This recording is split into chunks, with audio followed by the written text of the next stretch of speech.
Alrighty guys, hello and welcome back to another Supreme Commander Science video. These videos seem to do really well on the channel, so just based on the views, it looks like you guys are getting a lot of value out of these with a lot of the Supreme Commander Science videos that I've done topping over 100 views, which is huge for my channel. That being said, I'm not going to abandon any of the other topics because I also enjoy casting a whole lot, way too much to give it up. I also enjoy setting up, doing tutorials and doing ladder matches, etc. So let's go ahead and get into what we are going to be testing today. So today we're going to be testing the viability of, well, the air-to-air combat viability of T2 fighter bombers. So are they really... Is it really fair to call them fighters, or are they really just bombers that happen to have an anti-air capability built in? And then we're going to be addressing a couple of different factors. So from a resource perspective, which one is most efficient, and then from a little bit from an APM perspective, which deployment is going to be more efficient for you as a player, should you guys actually be faced with the decision to go one way or the other. But before we get into that, two things that I need to address. Number one, huge thanks to Stasm for helping me out filming this video. He's a new dad, and so he's basically saying that he had to take care of his son, and so his son was sitting in his lap, and he had one hand and wanted to help me out filming this video, and so he used his one hand to start clicking things around to do attack move, and that was how we were able to test a lot of these combat scenarios. So huge thanks to Stasm for being a second hand for me to actually test this out. Second call out is going to be, please subscribe to the channel for more related content similar to this. So lots of stuff about Supreme Commander goes up on this channel. Science videos like this one, and I'm calling this science, and I use that term very loosely. But casting content, ladder matches, anything like that. If you guys want me to cast any of your games, I will drop a way to get a hold of me in the description below. So it's going to be a Discord. It should be a Discord ID, so you guys could send me matches that you want me to cast. I'm more than happy to cast them. I love casting matches. Anyway, now that that's out of the way, let's go ahead and get into the premise. So the premise that we're going to be operating from is Interceptors are more efficient than T2 air at air-to-air combat, and I am excluding Swift Winds from this. Swift Winds definitely are more efficient than Interceptors in pretty much every way, shape, or form, from a resource utilization standpoint, a combat utilization standpoint. This is testing out whether or not you should build, if your primary concern is air-to-air combat, should you be building Januses, Nathas, Corsairs, etc. as your air force? I've noticed that a lot of new players, they get to T2 on the air side of things and then begin building T2 fighter bombers instead of T1 interceptors. And so what we're going to be doing is testing out the viability of this. So I am going to be testing 5 interceptors versus 1 fighter bomber, because this is going to be a happy medium on the resource front. So there's no one-to-one comparison. So with 5 interceptors, you're going to be expending much more energy. So 11k roughly, I think it evens out to like 11.2 versus 8400 or 8k roughly on the fighter bomber side. So interceptors are more expensive on an energy front, but are cheaper on a mass front. So if you're building 5 interceptors, you're going to be spending 250 mass.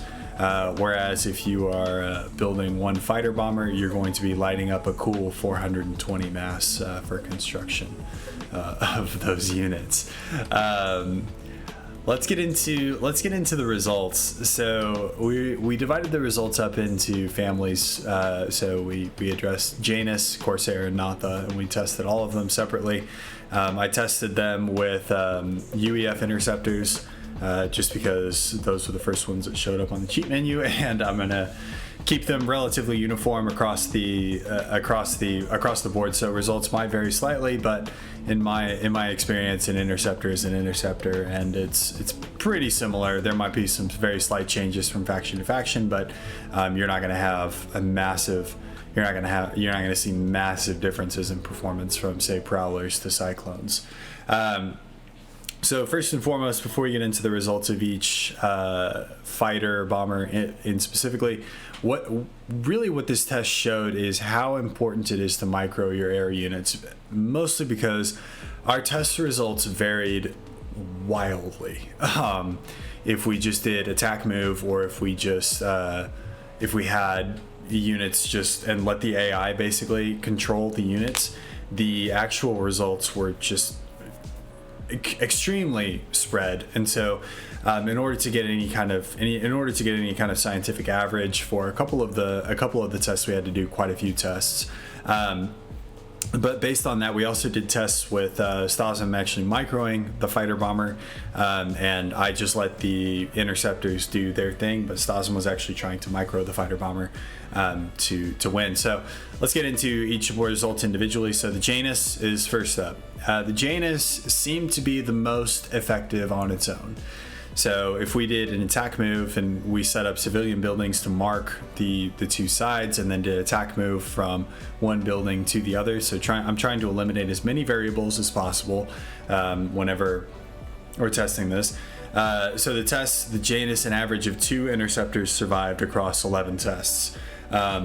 This did vary pretty wildly, so I mean as many as 4 Interceptors would survive, and there were a couple of scenarios where the Janus just absolutely wiped the floor and killed all of the Interceptors, but on average we'd usually see about 2 to 3 survive across the majority of our tests. So taking an average, adding up all the sums and then dividing by 11, we saw 2 Interceptors surviving across the board. So the Janus seems to be the best at defending itself whenever the AI is in control of this. There are a couple of reasons for this, and I'll get into this a little bit later when comparing against the other 2 fighter bombers, but the Janus has some sort of like wing sweeping action that it does, and I'm not sure if this animation actually impacts its ability to turn and to bank, but the Janus seem to be much more agile from a banking perspective. So I guess the gas-powered games, they were trying to mimic the F-14 Tomcat whenever they were building out the Janus, because that's the only thing that I can really think of, although they did it kind of backwards, because the Janus seems to be much more agile whenever its wings are folded than whenever they are extended, which is the opposite of the Tomcat. But anyway, so the Janus seems to be the best at air-to-air combat. And moving on to the Corsair, our Cybran brethren, this one just wasn't good. The Corsair is just not good at air-to-air combat. This is one of those ones. The Corsair is a bomber. It's not a bomber, or it's not a fighter. It is a bomber that happens to have air-to-air missiles built in. It averaged under 1 kill per test. So there were several tests where it didn't even take out a single Interceptor. This is tied to a couple of different things. Number 1, the fire rate is absolutely atrocious on the Corsairs, and number 2, the turn rate is again atrocious on the Corsairs. So the biggest thing that is going to come into effect whenever you're actually doing air-to-air combat in Supreme Commander is going to be the turn rate of your vehicles. This is why Aeon is so good. The Coronas just have a really, really good turn rate and a really good micro ability to be able to get in behind the opposing fleet. So anyway, we saw over and over again the Cyclones were just able to get in behind the Corsair and just basically took it apart. So I cannot recommend this as a fighter. If you're going air-to-air combat and you're Cybran, your best bet is going to be cranking Prowlers as much as possible. So this leads us to the third and final one, which is the Natha. So Natha was extremely interesting. The Natha has good air-to-air combat.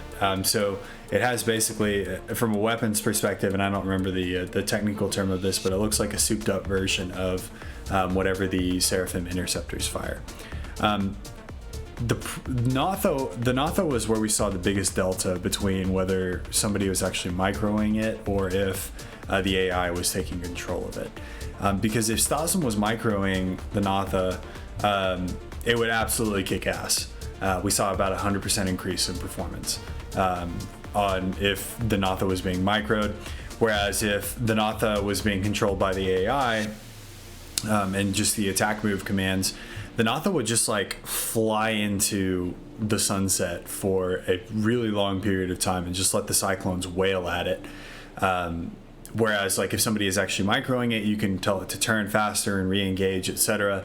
But it's not viable. So if the AI is controlling it, so this one was really interesting. This is probably the most surprising of the tests. I believe that this one has the highest potential, but it does require a lot of micro. And the reason why I think it has the highest potential is based on the fire rate and the damage output. It seems to have a higher damage output than the Janus, but you need to have the ability to actually micro this particular fighter. So what would I recommend? Being that I am not a professional player, and APM is definitely a limiting resource for me, I would be recommending the Janus. If you were going to build T2 air-to-air combat, it is definitely going to be the Janus. It's going to be the only one that is going to be viable for you. All of these are viable as bombers. You can definitely use these for snipes. They're going to have their own little niches. Like the Janus uses napalm, and it's a much broader area of effect, whereas the Corsair and the Nathas are both much more targeted. And I think we've seen evidence of both Corsairs and Nathas in action on my channel at various times as far as comm sniping. But if you're going to be using them for air-to-air combat, the Janus is going to be the best way to go, and the Corsair, I wouldn't even waste your time building it unless you're going to be using it for comm snipes. So let's go into kind of the conclusion. I would really appreciate you guys for watching the video. I hope you guys got something out of it. Across the board, like the best recommendation I can give you is, I think that it makes more sense to, if you're in a ladder match especially, to upgrade to T2 land before you upgrade to T2 air and just build interceptors. Upgrading to T2 air is great if you have a specific plan around it, but if you're just going to upgrade to a tier for the sake of upgrading, it should definitely be land over air. And I think we can see the benefit from fighter bombers on the second tier is not great whenever it comes to air-to-air combat. Watch for, I'm going to do a follow-up with this one, and it's going to be about gunships. So whether or not, if you're building interceptors and gunships, whether that is more efficient than just building fighter bombers, because fighter bombers do have this flexibility, right? They can switch back and forth to being air to air or air to ground. And so a follow-up video in this series is going to be about whether building gunships and interceptors is more efficient than just building straight fighter bombers. So keep your eye out for that one. And really, with that's about all I had for you guys today. I will catch you guys in the next one. Peace.